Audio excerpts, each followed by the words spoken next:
Oh YouTube, it's Boards Dude and I'm back with our video review taking a look at Kingdom Airazor.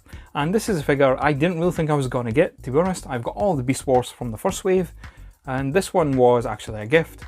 But the figure itself has really surprised me. I love the design of this figure, giving all that furry detail on the sculpt as well as the orange and that amazing face sculpt just popping on the mould. And speaking of the face sculpt, let's get a bit of a closer look. I love that purple speckled paint that they've used. Sure, the IQC is a bit iffy, but from a distance you don't really notice it. Just that speckled paint is really amazing. And again, it's a nice clean sculpt as well. And again, we've got more of that bird feather detail on the back. Overall, the robot mode is definitely echoing that original Beast Wars Airazor design. For Airazor's articulation, the head is on a ball joint.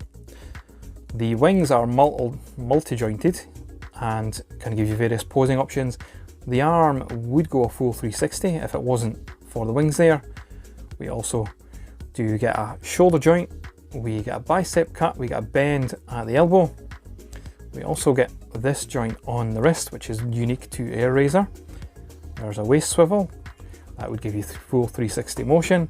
The leg articulation, leg can go out that way, can go that way, and that way. And we do get a rather nice high bend at the knee. Plus we get this joint here, which lets the foot go up that way. But this is mostly for alt mode, not the foot, the lower leg I should say. And the foot itself is on a ball joint. So there's a tremendous amount of articulation and unique articulation to this figure.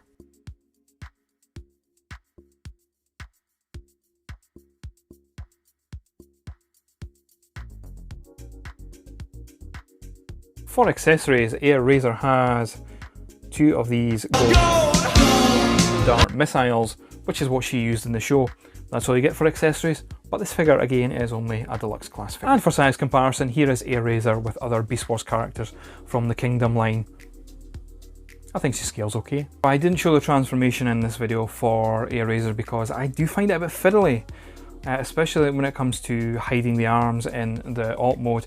It's definitely, or rather the beast mode, it's definitely clever in the way it works, but it just doesn't seem as intuitive as other figures in the Kingdom line, including other beast figures have been. But when you do get to that alt mode, it's okay looking. Certainly, it definitely does look like a falcon, I guess.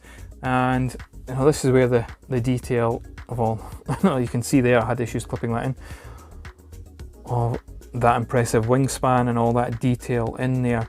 I definitely do like how with the Kingdom line and the Beast figure specifically, they've went with a more realistic look to them as opposed to the CGI animation look. It's probably been a cost-cutting measure, as they couldn't really do what they did with the MP figures, but it's definitely a good looking beast mode. That's all I can say there. My final thoughts on Kingdom Airazor. The robot mode is fantastic with a ton of articulation. It's so unique to this figure. The face sculpt and the paint, use that sparkly purple paint along with the green decked out on her eyes, just like the character has in the original Beast Wars show, is a nice touch. The transformation, however, I feel still very fiddly for me and very unintuitive. And the alt mode, when you get there, it's nice. I love all the detail they've done on the feathers, and the paint they've used is very clever. But for me, the robot mode is the star of this figure. Do I recommend Airazor if you're collecting Beast Wars figures, especially in the Kingdom line?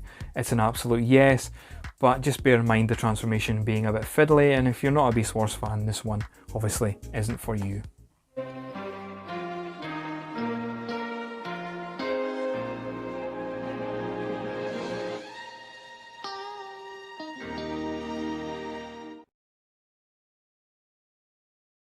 I think she scales very well. I'm going to do that again because Rattrap's arms fucking flying to bits.